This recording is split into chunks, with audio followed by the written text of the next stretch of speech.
Has James done sound since we've remodeled? Mm-hmm. Okay, cool. He's done it once or twice.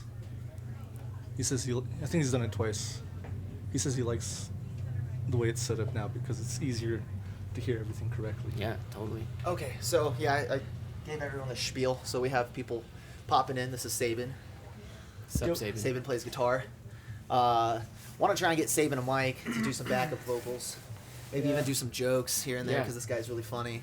But yeah, I spend more time making jokes than Sabin music. brings the vibe on tour, so that way we don't get bummed out ever. That's an important part. It really is. Yeah. Yeah, it's all the jokes all the time. You can never be sad on tour. No, Yeah. I mean you can You be, can, but but, like, we don't want to be. Yeah, Sure. It's a better time if you're all just smiling and laughing. One of my favorite goofy Sabin moments, we were in this hotel, not on this tour, but on another one. We were in a hotel room, and there were, like, no towels. There was only, like, those tiny hand towels that are this big. Sure. No towels for showering. Oh, no. And so we were pissed, dude. And we got there at 3 in the morning. Delusional. Yes, delusional. And everyone's like, dude, there's no towels. We're all complaining about it. And then Sabin pops out of the bathroom and goes, guys, there's too many towels. And we're like, no, Sabin, there's not enough towels. And then Sabin pulls out the 2 mini towels and goes, I said there's 2 mini towels. And we just died laughing and probably finally fell asleep at 4 in the morning just to the sound of us If there was an laughing. outside spectator, they would have thought we were crazy. Yeah, absolutely. Yeah, we were totally delusional then. But That's how you know you're actually in a real band. Oh, If yeah. people look at you and think you're crazy. yeah. From the outside, they're like, things aren't making sense from the outside here. You guys are a little weird. Yeah. Cool. To back up a little bit, who are you guys? Oh, we're Troubled Minds. My name is Matt. I play guitar and I sing. My name's Sabin. I play guitar. Cool. And who are your other members that aren't here currently but might show up? We also have Riley on drums. I think he's in the van putting a hoodie on. And we have Ryan, who is in true Smokey the Bear fashion, smoking a cigarette outside right Yeah. Nice. now. So, yeah. And No you matter- guys, go ahead. I was just going to say, no matter where we're at, pull up to a Love's on the highway, wherever, you just, like, scan the premises, you'll find Ryan somewhere with a cigarette.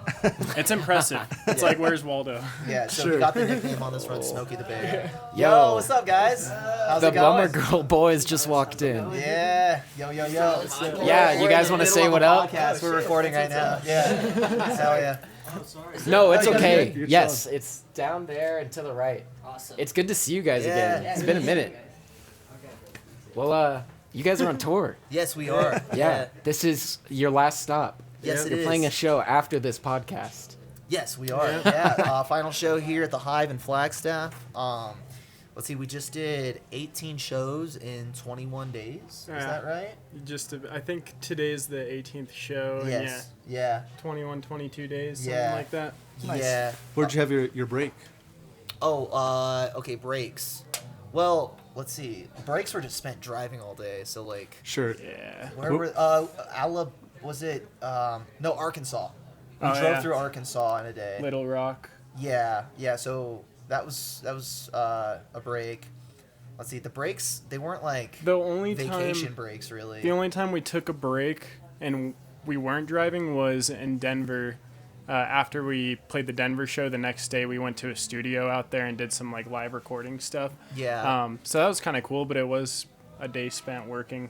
Yeah, we spent all days off were spent either in that studio filming and playing all day, or it was spent driving all day. I mean, we had some crazy long drives on this one. We did the craziest one. We went from Vegas, ended the show in Vegas at midnight, got in the van immediately, started driving overnight, and then we had to get to Denver the next day. Oh my god. For a 3 p.m. load-in?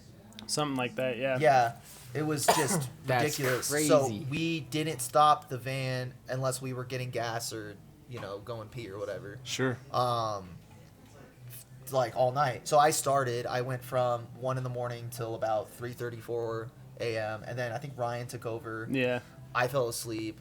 Did Riley ever drive in that? Yeah, at the very end of the drive for the last like 3.5, 4 hours, Riley drove, and in Riley fashion, every time he drives the van, somehow we get into a snowstorm. Every Oh time. yeah, that is It's his like luck, once dude. he grabs the wheel, we're like, okay. Yeah, I woke Things up are and it was getting snowing. serious. I remember that. I think it was like 8 a.m. or something. Yeah, it was snowing heavy too. It even Yeah. snowed into the night, like when we were playing that show. We were Yeah. loading out of the venue, loading in, and it's just coming down Our on van us. was covered in snow by the Yeah. time we finished that show. That Denver show was a highlight. There was 250 tickets sold. Oh, Was it wow. a festival you played? No, this was just a show. Okay. So the band that we did the first leg of the tour with, they're called Relate. Really solid band, great dudes. They're from Denver, and they just have a great pull in their hometown. So we kind of lucked out with that one. And like every single time we play there, the venue's close to selling out. So Yeah, it's, Denver's always Nice. great. What Yeah. venue? Always. we played Globe Hall this time. Cool. I went on tour last year, and Denver was so hard to find a show for us. Really? So I'm going to try to hit that place up. Colorado Springs, though, if you've Yeah. ever played there, Yeah. that Oh, yeah. is Oh, yeah. one of the best cities Oh ever. yeah, we've had great shows in Colorado Oh, yeah. Springs. One of my favorite shows of all time was in Colorado Springs. For sure. Nice. Same. I would say not Lost Lake, but our.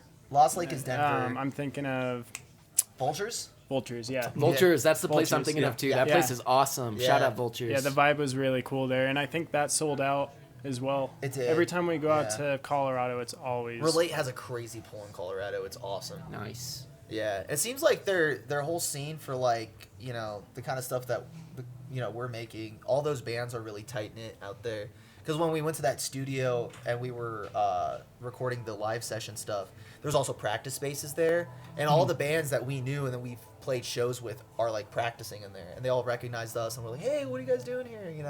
And it just like their community is really cool. Totally. But yeah, so Denver was really cool. Yeah. It's probably my favorite show of the whole run. After Same. being on the road for so many days, who in the band is like the passenger princess? This guy. always on the aux. Have you ever? Did you drive? I didn't once? drive this tour, You didn't drive this tour. but I did stay awake co-piloting. Yes. I'm always a good.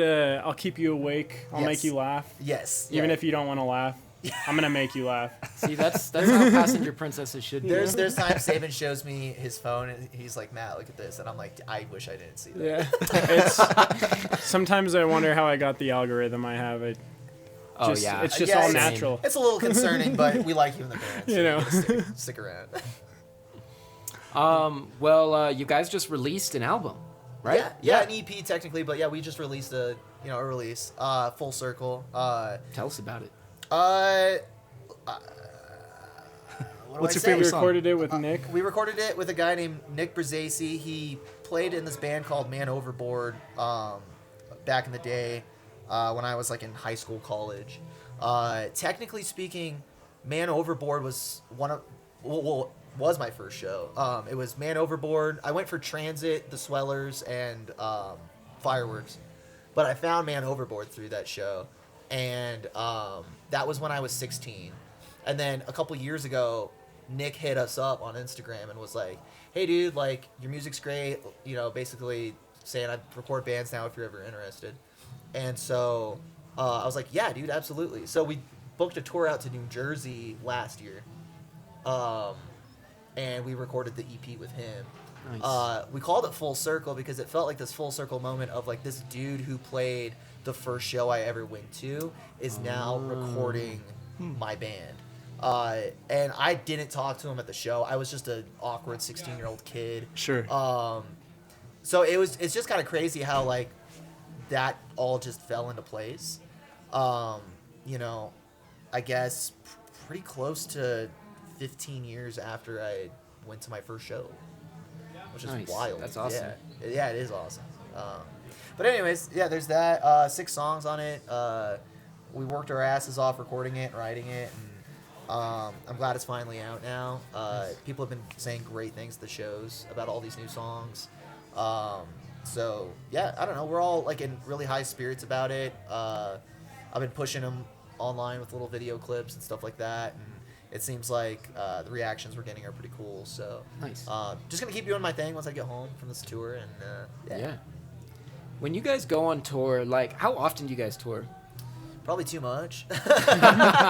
No, Like 3 times a year. Maybe about 3 times a year. But it's like 1 or 2 of them will be only week and a half long things, and then usually there's a bigger thing. Yeah, I want to say we probably hit the road for 2 weeks or more, sometimes 3 times a year, and then we'll sprinkle in weekend stuff as well. Cool. So like a lot. Nice. Well, when you guys do your tours, do you book them yourselves or okay, cool. Yeah, the only tour I ever. Well, okay, so if we go out with another band, like we went out with Relate on this run, at least for the first leg of it, they helped book the first leg a little because that's their a huge area. benefit of touring with another band is like if you're gonna do 10 shows together, like we can have Gone Before Us book the first 5, and then Troubled Minds we could book the other 5. Yeah. And that way the load of booking work is then split, but then you get to benefit from the shows I worked on, we get to benefit from the shows that you worked on. And that's just beneficial in a world where we're all working musicians, we're all busy. So yeah, that's a huge benefit there. I did have this guy's name's Dan Doyle. He manages a band called Carpool. He helped us book an East Coast leg for us to get out to record in the East Coast and then do that leg. And then I booked from Texas home. Cool. Because that was a lot, especially like trying to get practice the new songs first off, to the point where we can record them, but also practice a set of old songs so that we can play those on the road to get out there. It was a lot of work, and I hit a point where I was like, I need help. So I just started reaching out to people and got some help. And that's great. I think that shows on the road do the best when you, one, made friends with all the bands prior. Like you're using your Instagram and all your socials to like network and like find new bands and create mutual connections there. And then when tour time comes around, hit up those bands because then they're stoked to see you because they've been following you for maybe a year now or whatever. Yeah. And they're stoked to make it happen. And anytime a band is stoked on a show, they promote it. Because now you have 3 bands in a hometown that are all stoked on the show, promoting it, and then now you've got a great show, even though it might be your first time in that city. Yeah. So that's a strategy I've noticed. Anytime we're in a situation where we have like a promoter pull bands that we've never heard of before, that's when we experience things like people not sticking around for the whole show and less merch sales, and even in some cases I don't know, on this, like, we had great shows, and I want to talk about the good shows on this run, but we had one show on this run where the promoter just totally gypped us. Are you allowed to just say? one. Can we say the venue? Yeah, absolutely. Humble Heart Thrift in San Diego. Don't book with Don't them. book it. Yeah, don't book with them, because they Never. will fucking rip you off, and I have no Yeah. problem Dude. flaming them right now. San Diego, I've not had good luck in San Diego either. We haven't either. Yeah, like, No. though I only played one show in San Diego, we drove like 8 hours to get there. They pushed our set back by like 4 hours,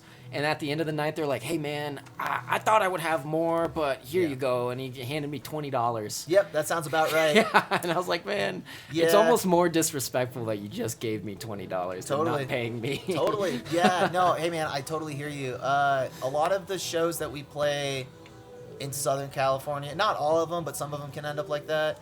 We get great luck in like the middle of America, like Texas. Interesting. We had great luck in the Midwest. Also, gas prices out there are so cheap. Gas out in Texas is like $2.50 right now a gallon. Nice. Whereas in California, you're gonna spend $5 a gallon. Yep. So it's like, yeah, I get it. And that's a huge part of touring is just experiencing one and going, okay, where was our luck? Where was our, unlucky moments? And just trying to be like, okay, if we do go back to San Diego, it's a different promoter. It's a different venue. It's a different situation. And, and just hitting those markets that are cool. Like I said, Denver, there was 250 tickets sold with us and Relay, and the Losers Club played. And Played with the Losers Club. They're really cool. Yeah. They played out here about a year and a half ago. Oh, sick. nice. Yeah. Nice. Yeah, they were on the bill. Do you remember the other bands on the bill? Oh, Thurston was another one. I think that was it, right? Yeah. Was it a Four-band bill? 4-band bill? I think Sounds so. about right. But anyways, just trial and error. That's basically what being in a band is. Pretty much. Yeah, man. I think going on tour, especially if you're able to like book it yourself or have most of the control, it's like one of the coolest experiences that you can have, you know. Yeah. It's like there's nothing else like it. It really Totally. isn't. Yeah, I feel like I experienced a good like reset from this tour, and I'm ready to like come back home and I don't know, like bring all my new perspectives back Totally. from this tour. So It that's always really feels like exciting. time traveling to me. For some reason, Seriously. dude. Yeah, we just went 3 weeks in the future. Yeah, so, Yeah. I don't know. You're gone every day. You're in a different state. Like you're in a swamp one day, the next day you're in a jungle and then a desert. And Yeah. by the time you get home, it's 3 or 4 weeks have passed, and everybody's still, doing different stuff. And yeah, it's always kind of weird getting back. Right? I remember when I got back from GBU's tour last year, like when I finally like got to my house and sat down, it was different. Yeah. You know, like I was like, I don't have to drive like 6 hours. Yeah. I can just chill out a little bit. Yeah. I think it's also like the anticipation of going on tour, and it's like, oh, it's coming up. We're only a week away from going on tour. Yeah. Oh, it's 3 days away. And before you know it, you're sitting at home, and you're And like, it's what done. the hell? It's already been a month. It goes by Like, so fast. It really does. crazy, man. Yeah. Damn. So what is your guys' process of writing music? Process of writing music. Okay, well, interesting question, because it's always been kind of my songs, right? Mhm. It starts out with me, and then my process is I'll usually keep playing guitar until I come up with something pretty catchy, and that's either like a guitar riff that I really like, or maybe it's just like I'm humming a melody, and I've got some chords behind it, and I'm like, ooh, that's a good chorus or something like that. That's something will spark me, and then I'll build off of that, and then I'll show it to the guys, and then everybody adds on to that. Yeah. Now, with that being said, though, moving forward from this point, this will be our first time writing with Sabin. Yeah. So, Yeah, I don't play any of the parts on the EP that we just released. I don't play any of them. I did learn them all, and I kind of like made certain parts, I guess, my own by doing just little things here and there. But James wrote the parts and recorded them, but Yeah. then Sabin is now on tour playing them, is Yeah, what I'm Cool. saying. Yeah. But we've been writing, like we wrote at the beginning of the year, we made some demos as like a full band. Yeah. And we went into these songs oftentimes with just nothing. Yeah. We just came in and it was like, where do we start?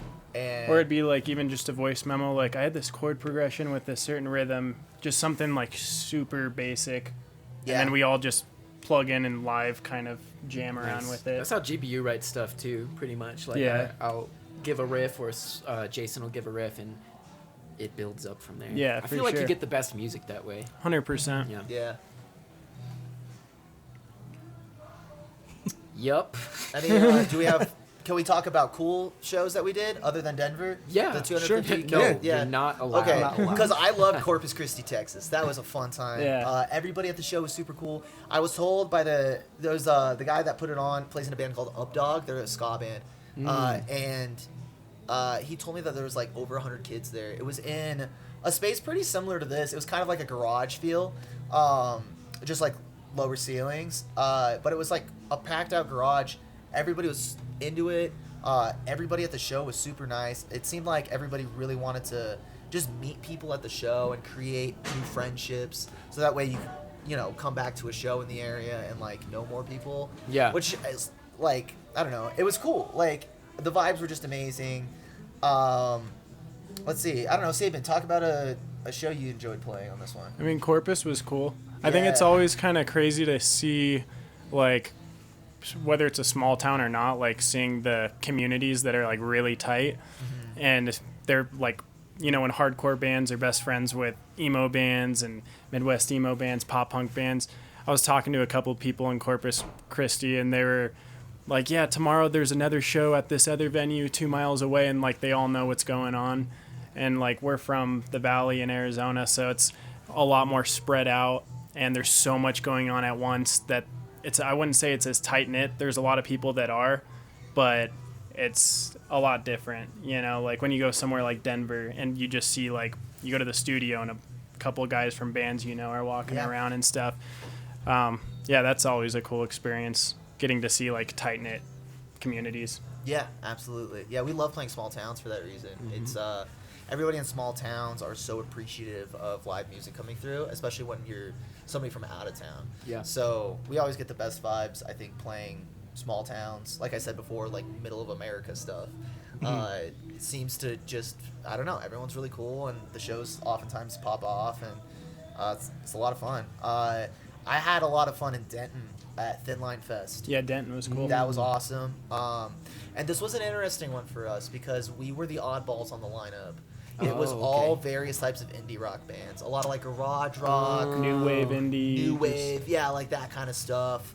And then we got up there and we're just like, I mean, we call ourselves an emo band, but we're basically a pop punk band. Yeah. And No backing tracks, just yeah, and we just go up there and we're completely different. And was, you know, I mean, when I'm singing, I'm looking at people and I'm trying to see like who's enjoying this, who isn't, and it was pretty like divided.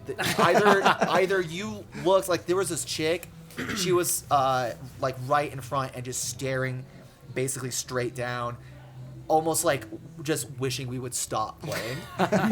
But then I would like look, you know, just to her right, and there was this guy. He looked so happy to hear something different, and like he, you know, like, so it was weird. It was like pockets of people that were like hell no, and then there were like pockets of people who were like hell yes, this is like the band that I wanted to come see or hopefully wanted to see tonight. Yeah. And so we still sold a bunch of merch because like there was the whole Thin Line Fest, because it's like a film art music festival. There was probably 300 people. Oh wow. Yeah, it was a huge plus field. foot traffic, Yeah. because it's basically in like a courtyard, and it's just surrounded by bars that all connect into the courtyard. So it's kind of just like a big That's party. pretty cool. It was pretty cool. It was awesome. Yeah. Oh, and also great beers. I think it was. Nice. I think it was kind of funny. On the opposite side of the stage, there was this huge screen, probably like 300-inch big screen, just had the basketball game on. So while we're playing, like we got all the people in front of us, and then I'm looking up and I'm just watching the game, watching the score move. Yeah. It's kind of cool. Yeah, I mean, my ADHD brain was locked in on that, Same. and I didn't even know who was playing. I was just like, "Oh, this is pretty. That's a huge, giant TV." That thing's How do you huge. guys end up getting on a festival all the way across the United States? Well, so Do you like apply for that or something? well, okay, so we hit up this band called Upsetting that we played with before. We played it was South Texas Emo Fest, and they were one of the bands on the bill. And somebody also recommended that I hit them up on a tour a couple years ago for a Denton show, because Charlie in that band does so much booking. So anyways, you know, I hit up Charlie and I was like, hey dude, like we'd love to play with your band, or if you know, like if you want to, you know, throw us on a bill or do whatever. Like, we're trying to come to Denton on this date. And he was like, yo, listen, I can't do that specific date, but that week I'm hosting this huge festival. It's called Thin Line Fest. Slow Joy was the headliner. Like, would love to have you on it if you could like swap some things around. So I was like, all right. And I went in and I like started changing dates around and started rerouting Texas so that way we could play that festival. So, Okay.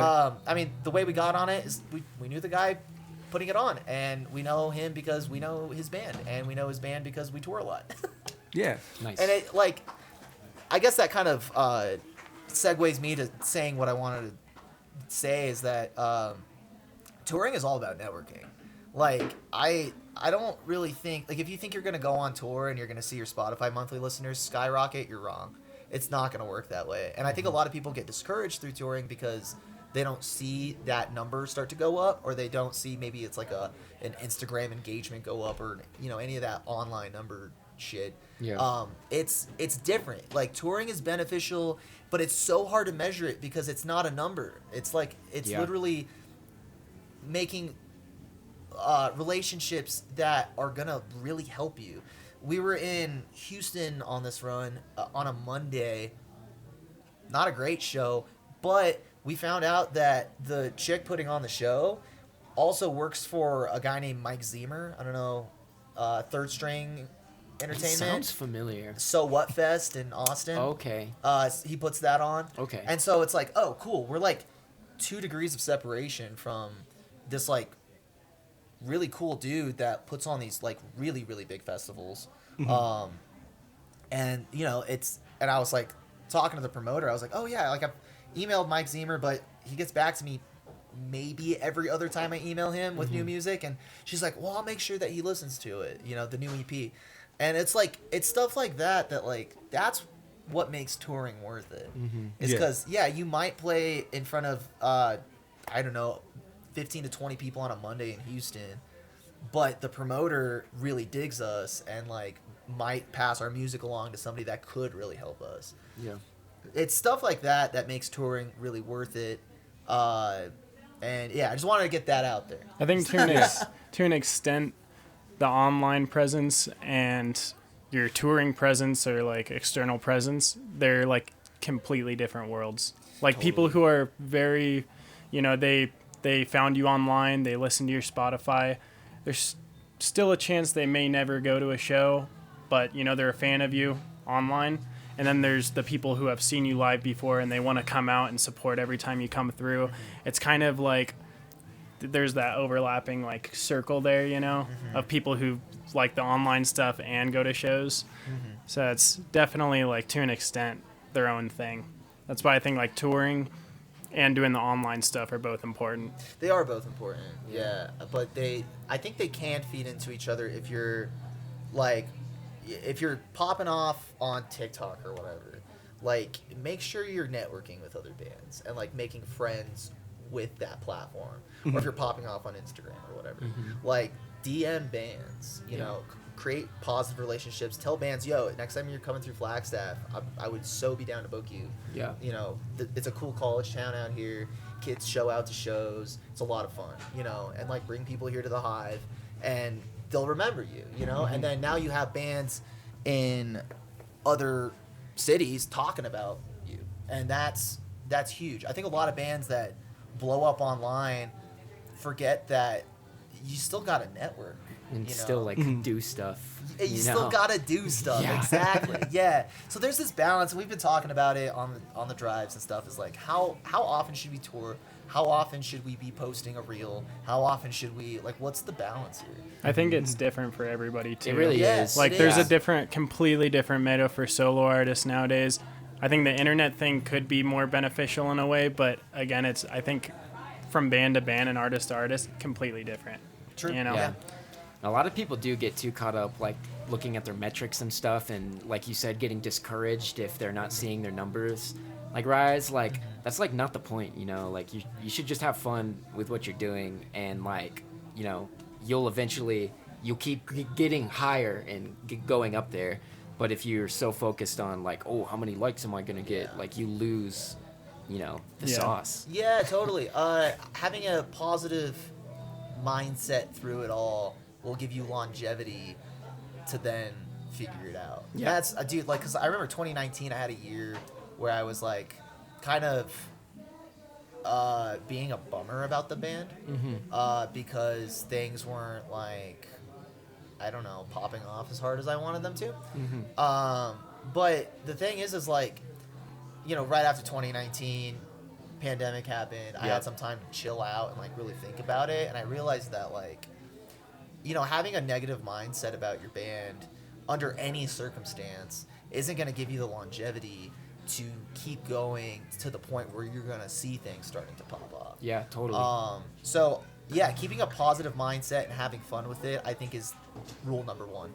Yeah, that's how I feel like that's how you be the most successful, is just not actually caring about what people are talking about and just doing it for the sake of doing it, because I feel like your like realness and being genuine about it gives you genuine response back. Yeah, you know, totally. I completely agree with that. Yeah. So you guys have played the Hive quite a few times now. What keeps you what brings you back to the Hive and not anywhere else in town? Kids show up here, and like people have fun here, and the vibe is cool here. The community here is cool. We're definitely, we notice when there's a community in a space and when there's not. We noticed that on tour. Like Corpus Christi had a great community scene. I think Flagstaff too, like at least since I've been playing shows and stuff for the past almost 10 years, Flagstaff's always had a pretty strong community. You know, whether or not it's like a show on a Tuesday night, maybe there's not many people there, there's still a big community of people that will show up for shows, you know. it could be hit or miss, but I mean that's like any other venue on a Tuesday night. I've played, and I'm not gonna name them because they're still a cool bar, but I've played a bar here where we get up there and play, and it feels like we're a nuisance to the crowd. And I played there 3 times. I was about to give up on Flagstaff until we were offered a show here, and then I was like, oh, this is where it's at. This is like the all ages Hell yeah. space. This is the like good vibe space. DIY or die. Yeah, this is the DIY space. Yeah, I don't know. So that's what keeps bringing us back here. And there's other spots I'm willing to play, but it seems like it's really happening right here. Yeah. Did you ever play Yucca North? No, I haven't. I really want to get around It's a good to spot. it. Yeah. Yeah, it's a good spot. They like have a room rent, so that's Right. like kind of discouraging. But if you promote it correctly and give it enough time, you can easily make your money back. Cool. So yeah, I think I hit up Ben Talty about it because I was considering trying to book Yucca North on this one, but yeah. um, They've kind of shifted their perspective a little bit because for a while, like they were down for most groups to play, but they're kind of shifting towards like larger acts right oh now. sure. Well, Yeah. the room's pretty big, right? It's like a 500 cap. Yep. Yeah. We don't need a 500 cap room. Yeah. We just don't. I'm just gonna be real. I mean, one day would be cool, but I would rather play a packed out room than a giant room with a little too much space. Yeah. Yeah. You know, the vibe is so much cooler when the show is packed out. Yeah. That's what made a place like Vultures really cool. Like, it's really not a huge place, but if you pack it out with almost 200 people in that place, it's like it feels alive. I think it's a 150 cap, Yeah. if I remember Something like that. correctly. We But had- ours almost sold out too when we Yeah. played in Colorado Springs, and Nice. it was awesome. So I remember cool. ours was sold out as well, and they were turning people away at the door, and I was surprised because I had never been out to Colorado Springs, so it was a cool like first experience playing out there. Playing Yeah, same. that sold out Vulture show was cool. Wherever I play in venues outside of town, I always see a snailmate sticker. Yeah. How, How many Always. snailmate Yeah. stickers have you how seen? many snailmate Probably stickers have at you seen on least the 10. store? Yeah, and it's always I always feel like I see the one that's like, "Don't be gross, wash your hands." Yeah. Yeah. In every single venue bathroom. Yeah. No, seriously though. Yeah, they know what they're doing with that.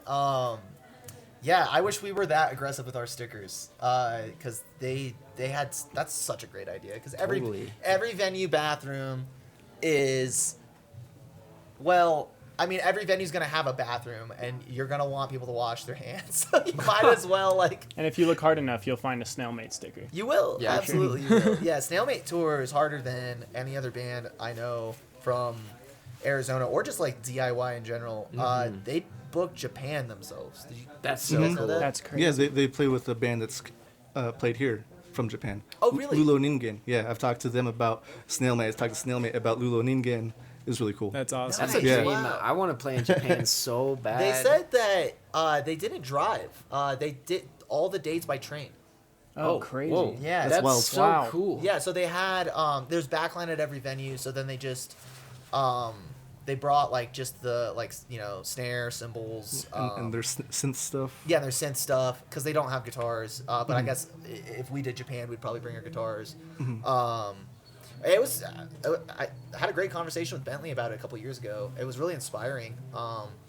Hopefully we can do that one day, but it also seems so daunting. Like booking a tour in the U.S. is already kind of stressful and daunting. Yeah, right? Yeah, and now Oh. flying over to another country with gear and Yeah. the Well, I hear logistics. talking to Lulo Ningen that like touring in getting to Japan is the hardest part, but touring there it's so cheap. Oh, really? Yeah, everything's cheap there. Oh, okay. Well, that's cool. I mean, maybe if we can find cheap flights, maybe we'll make it happen. Just swim. Oh, just swim. Yeah. Yeah. Oh, yeah. Well, maybe I could just work on my swimming a little bit. I know I can do it, but the guitar might slow me down a little bit. Yeah. Maybe ship the guitars. Yeah. But Yeah, and then That might be the move. Just Or we At the could, like- game, race the shipment, see who gets to Japan. I was gonna say we first. could just stow away a cargo ship, Easy. Yeah, free ride. resort We'll to cross that piracy bridge even. when we get there. We can talk about that later. Cross that sea when you get there. Yeah, Yeah. we'll cross the sea when we get There's there. no bridges. Yeah, you're right. Well, I guess we should probably Yeah. wrap it up. Yeah, we should probably let the sound guy do his thing. Well, thanks for being on the podcast short notice. I'm excited to play the show with you guys later. Yeah, it's gonna be sick. It's gonna be a good show. Do you have anything last words? to say? Yeah. Yes.